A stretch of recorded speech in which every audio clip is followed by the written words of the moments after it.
and welcome to my next travel vlog. So, for those of you who don't know me, I've spent well over the last 15 years of my life working in the travel industry, and I visited a different long-haul destination on a weekly basis during all those years.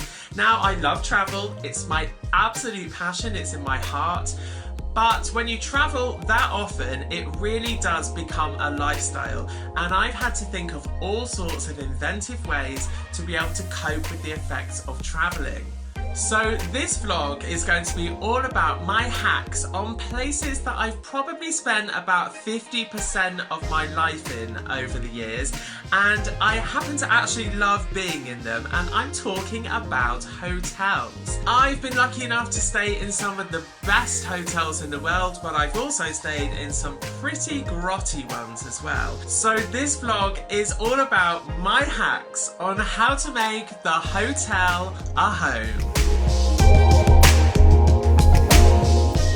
If you want to be top of that list for a free room upgrade, a free breakfast, or a voucher for a drink at the bar, always join the hotel's loyalty club. The most loyal customers will always receive the best treatment, and even if you've just signed up to the scheme, there will always be perks that you can use immediately. And during your stay, hotels will do all they can to keep you coming back for more. In the words of the late but great Bruce Forsyth, points win prizes. If you're going for a special occasion, always email the hotel first. The amount of times I've ended up with a better room or a cheeky little bottle of wine waiting for me is just too many to tell.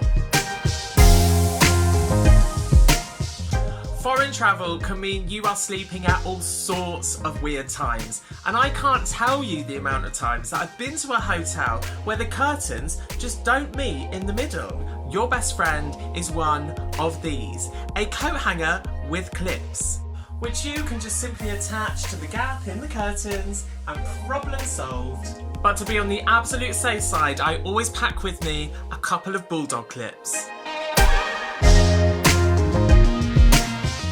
If you're a little bit sleep sensitive, email the hotel and request a room that's at the end of a corridor, nowhere near a lift, a busy road or a building site, or a bunch of air conditioning units. So I've just stepped off a night flight and I've checked into Hotel Globetrotter, and the first thing I'm going to want to do is to go to bed.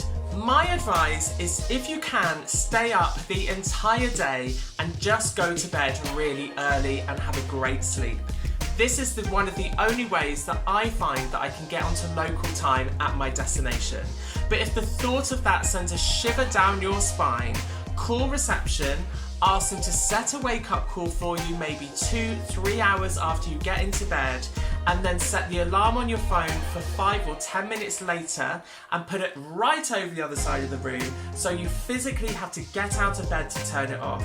Because believe me, after being up all night and going to bed for 3 hours, getting up is going to feel like the most unnatural thing in the world, and the snooze button is your worst enemy. Because if you sleep all day, you're going to be up all night. If you're going to Ibiza, Vegas, or anywhere else where the party's at, ignore that last one, because you're going to want to sleep all day so that you can stay up all night. Not all hotel rooms are created equally, and I stayed in some pretty fusty ones in my time. So now I take one of these. This is a cart scent diffuser. I clip it on to my air conditioning unit and it's going to fill my room with the most beautiful bouquet. This particular one is for rituals. I love their range of scents. It's small but mighty, and it's just going to make my room smell absolutely gorgeous. For that home away from home experience, I like to put on a pair of my most comfy pajamas, and I swear by essential oils. So I like to put a sprinkle of lavender oil all over my pillow and on my pulse points, and I am going to be sleeping like a baby.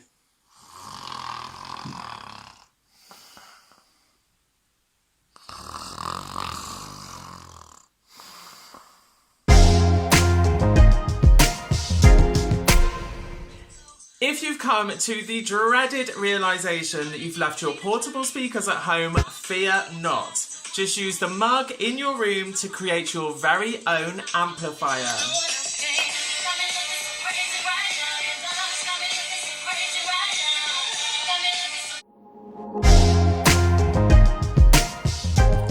With all the electricals that we carry these days, not having enough power points in the right places in your room can be an absolute disaster. So I always take with me a multi-point extension lead with a really long cable. This is also really helpful if there's more than one of you staying in your room. And if you've forgotten this, always remember that in the back of your TV, there's a USB socket. Word on the street is that your TV remote is the most dirtiest part of your hotel room. So if you've forgotten your antibacterial wipes that I told you to bring in the last video, just use a shower cap from your bathroom or even a clear plastic bag and you can channel hop to your heart's content. I feel a little bit lost if I don't have a refrigerator in my room, but for the times that I haven't got one, I get into the wardrobe, I grab the plastic laundry bag, I fill it up with ice, I leave it in the sink or in an empty bin, and then I put all the items that I need to keep cool in there. I mean, not that I've ever done this, but I've heard it's a perfect wine cooler. So there you have some of my top hotel hacks. Please subscribe to my YouTube channel and come at me with any ideas of anything you'd like me to cover in my future vlogs. So I'm a bit tired after all that talking, so I'm gonna have myself a little kip and I'll see you soon.